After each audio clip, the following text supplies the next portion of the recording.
Hey, what's going on, everybody? This is Thomas Van Kampen once again here with another episode of Let's Animate.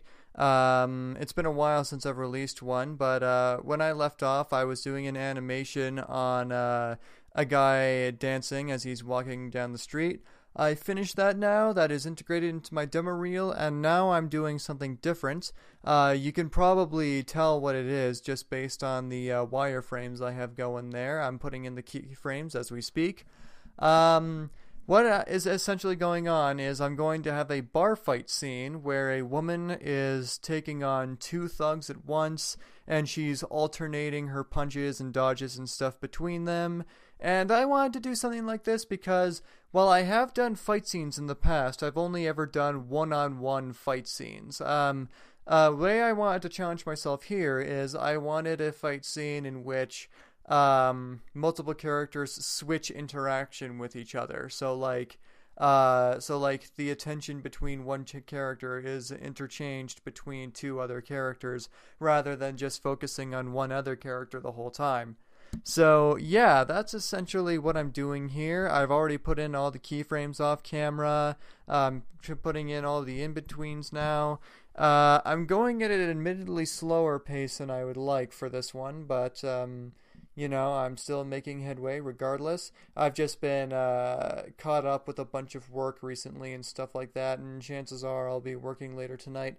Don't know yet, I'll have to give them the call, but regardless, that's what I'm doing right now. So as far as the current project goes, that's about it. I am doing another woman model because, as I mentioned before in one of my previous episodes where I was working on a woman running animation, um, women are models that I have some difficulty drawing. I tend to draw them a little bit too bulky, and I don't really get like a feminine, bleh. Can you tell it's been a while since I've done this? I don't usually get a more like feminine kind of build in there. I usually kind of draw them a little more bulky, and the reason for that is because I'm so used to drawing men over women at this point that like I'm still getting past those boundaries, and I'm working towards it though, and I think, and it's something I really want to get good at. So yeah, that's basically it for this project. One thing I do want to address is I very recently saw the Doctor Strange movie trailer. Doctor Strange is one of the more obscure Marvel characters that's getting his own movie in November of 2016. He's the Sorcerer Supreme. He's just basically a magic guy who was once a physician or a doctor or something along those lines. And at one point, he gets in a tragic accident where his hands get damaged. And so now that he's lost the thing that allowed him to save lives, he has to find new purpose in life. And so, for one reason or another, I think he goes to like some exotic country. Maybe it's like Thailand or something like that. I don't know the exact thing. I'm just paraphrasing. I think he goes to some exotic eastern country to find a being called the Ancient One because he hears that he's the only one who can heal his hands. And he, in one way or another, he just ends up learning about like mystical abilities and stuff like that, and he starts picking up magic and stuff like that. And here's a reason why the trailer really intrigues me. It looks very Nolan inspired. It looks like Batman Begins meets Inception. Um, and what's very interesting about that, I mean that because like it's a superhero movie where a guy is traveling to exotic countries on the planet and to find new purpose in life, and it's sort of like a coming of age man story where he becomes a hero by opening his mind and stuff like that. And yeah, it reminded me very much of Batman Begins, a bit just based on the trailer. It reminded me very much aesthetically of that and just the premise of that. Yeah. And plus, it reminded me of Inception a lot because anybody who's seen the trailer, they'll know that it had some really impressive kaleidoscopish visuals in there where it had like that city from multiple different angles, like from upside down and right side up and stuff like that. and had this one shot where this guy was slowly waving his arms around this room, and like the room was like changing construction and stuff like that, and it was just very neat to look at. Like, I honestly wouldn't mind if the whole movie was just stuff like that. And I'm really glad that they're applying that sort of creativity to this project, because I feel like, because here's the thing, right? Doctor Strange is very broadly speaking a magic character, and magic is a very broad concept. You don't have to do anything very specific with that. Like, I'll give you an example, right? When you say Spider-Man, you're hoping that he'll have powers that replicate a spider. But Doctor Strange, when you say he's just magic, and they're just like, okay, so basically he can do anything. Well, how do you illustrate that? It would have been so easy to make Doctor Strange another Marvel hero where he just flies around and shoots lasers and stuff like that. It would have been so easy to make him, for all intents and purposes, a magic Iron Man. But instead, they go another route where they really showcase some surreal imagery, and it looks like, based on the trailer and the visuals that they've shown so far, it looks like he'll have a more elusive fighting style, where his fighting style won't be more based on direct contact. It'll be more based on creating these illusions and stuff like that, and sort of manipulating the perception of his opponents and stuff like that. And I think that's going to be really interesting. That's some stuff that hasn't been done in a Marvel movie, though, so far, as near as I can tell. And I think the tone that the movie's most likely going for is a nice change of pace, because most of the Marvel movies, I feel like a lot of these Marvel movies are just trying to do what Iron Man did, in that it's just supposed to be like this lighthearted kind of modern day action serial adventure that's full of like these witty one-liners and stuff like that, and it never takes itself completely seriously. It allows itself to be a silly comic book movie and stuff like that. I feel like most Marvel movies just try to be like another Iron Man and stuff like that. Captain America was that to a degree, although whereas Iron Man was sort of a smart-ass egotist, Captain America is more of just like a really naive kind of Boy Scout. Even though there's like minor differences like that, I feel like the tone is generally the same going through. Whereas Doctor Strange looks like it'll be a lot slower and a lot less grounded in sort of sci-fi reality. Because like every Marvel movie thus far has been trying to pass off as more sci-fi than fantasy, which makes sense because that's essentially what superheroes are. But there have been fantastical superheroes before, like Thor is one of them. He's literally a Greek god. But the movies literally try to get past this idea that like he's not really a god. He's more of an alien that's like he's just from another planet or something like that, where people perceive him as a god, but he's not necessarily that. He's just living in another part of the world, which I guess there's not anything objectively wrong with that. It's just that, and I get why they do it. They want him to blend more naturally with the rest of the Marvel Universe. And that's why a lot of the aesthetics of Asgard look more like a science fiction utopia than actual Norse mythological Asgard. And the Frost Giants aren't exactly what I thought. They look more like Avatar aliens and stuff like that. The Destroyer armor, I guess, was always technically like an Iron Man-ish armor, but you can tell that's the reason they implemented that in the first movie. So, yeah. But what amazes me so much about Doctor Strange is that like it looks like it'll allow itself to be more on the mystical side. It'll be like, all right, we know that the audience will eat whatever we throw at them. We've fed them a friggin' tree and a talking raccoon. So at this point, they'll just take anything we throw at them. Let's just have a magical superhero. Why not? And I think they'll do really well. I know it's a lot of assumptions to be basing on a trailer, and I know I've criticized people in the past for having too many assumptions about a trailer. I did that about the Ghostbusters trailer in the past and stuff like that. But this one really intrigues me. I think this one will be especially good, and it'll be especially unique. Um, I'm always excited to see superhero movies about people who have more unique powers that allow for more creative and visuals that we haven't really seen in a superhero movie before. Because like there are two superhero archetypes that are a dime a dozen in superhero movies. Um, there's there's the Superman archetype where it's just a really strong flying guy who maybe shoots lasers every once in a while.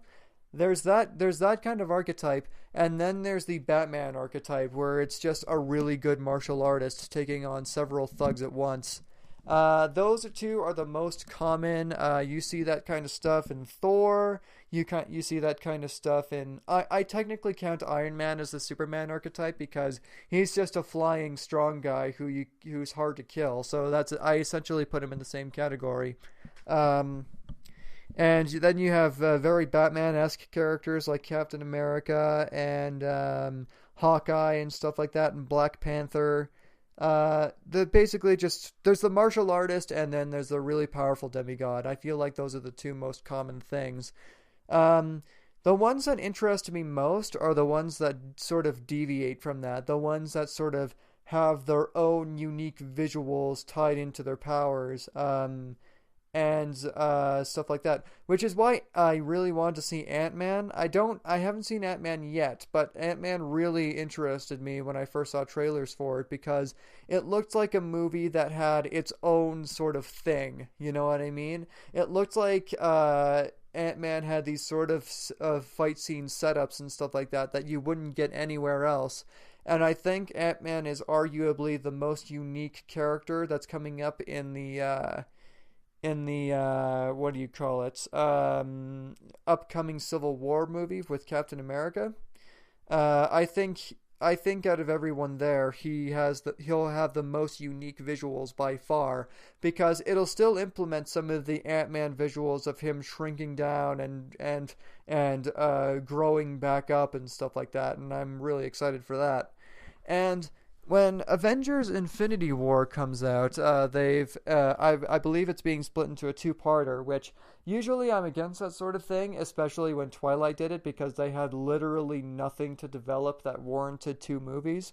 Um, this one I kind of understand because they're playing with so many different characters. They have so many different characters to juggle and stuff like that. That one movie would just be way too jumbled. Plus, you really have to play up how much of a threat Thanos is going to be. So I think Ant-Man and Doctor Strange, assuming that they're both going to be carried on in the next movies, I'm assuming that they are going to be the most interesting superheroes aesthetically because they'll have like their own sort of visuals where Doctor Strange will have like these kind of illusionist kaleidoscope kind of things that he does, and Ant-Man, like I was saying earlier, will have like these shrinking powers and stuff like that. So they'll have like their own things that'll really stick out in my mind, I think. So yeah, that's basically it. Not a whole lot else has developed since I last made my episode. Um, I guess I'll just continue talking about what my plans are for this one here. I haven't really decided on a visual art style for this project you're seeing here. I usually just kind of figure that stuff out over time. I think it'll be very reminiscent of stuff I've done in the past, where it's like big expressive eyes, kind of angular, what do you call them, designs that are kind of lanky but also kind of bulky, where the hands are one of the most prominent things. I think it'll just fall, just based on what I'm drawing here, I think it'll fall a lot into that. And one of the funnier ideas I had for this one, I was actually talking to a friend about this, is I was saying earlier that this is going to be a bar fight scene. I just want a bartender in the back to be quietly just cleaning a mug the whole time. I think that'd be really funny. It'd be sort of like those Street Fighter backgrounds where you see all those people just doing the same interactions on an endless loop. So like in Street Fighter 2, when you go to the Balrog stage, you see like those dancing ladies and stuff like that. I kind of want to make a background like that. I think that'd be really funny. So yeah, let's see. I've talked about this project. I've talked about Doctor Strange. If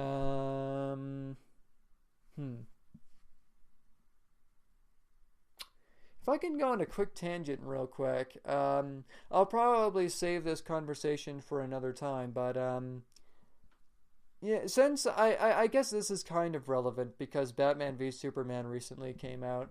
You know, it's a movie I really think is underrated, and I honestly think it's a movie that's a lot better than everyone gives it credit for, is Superman Returns. Superman Returns is often considered one of the weaker Superman movies. It's by no means considered Superman 3 or Superman 4 bad, but like, here's the thing, right? Watch the Christopher Reeves movies, like the first two Christopher Reeves movies, and then watch the Man of Steel movies, then watch Superman Returns, and I think what you'll realize is that Superman Returns is the best of both worlds. I say that because the Christopher Reeves Superman movies and the Man of Steel movies, they are on complete opposite sides of the spectrum, where Christopher Reeves movies are like very whimsical and don't take themselves too seriously in the way of Superman's dilemma as a superhero. It has no problems being campy, and that's just the kind of movie it is. Whereas the Man of Steel movies take themselves very seriously to the point where there's nearly no fun involved. And you know, Superman does very morally questionable things and stuff like that. I feel like what Superman Returns does really well is it allows itself for some fun, very action-packed scenes, like that friggin' awesome airplane scene, and it does well, but at the same time, it has like really whimsical like scenes, like it redoes that whole Lois flying scene, and but at the same time, it also delves more into Superman's dilemma as a character. It has not nearly as much problems being a serious Superman movie, which is actually what I quite admire about it. It seems to get Superman the most, in my opinion, because while Superman is a very lighthearted, very kind of campy, kind of, you know, just a fun superhero, he does have this god complex where he's just trying to fit in amongst humanity, but he feels sort of out of place. And this whole movie is about him trying to earn back his role in humanity, despite being gone for a few years, and the world kind of getting over his absence. Especially Lois. He goes back to Krypton in hopes, or the remains of Krypton, in hopes of finding some reminiscence of life that's still there, if that makes any sense. But he comes back empty-handed, and he realized that his absence kind of alienated him more, and so he has to earn back humanity's trust. I think that's a really interesting dynamic because it really delves into what Superman is as a character. Is he a human first, or is he a Kryptonian first? And stuff like that. Anyway, I think I'll save that conversation for next episode. Thank you guys so much for joining me once again on this episode of Let's Animate. I'll try to release more in the future, and I'll see you all in the next video. Okay, see you later.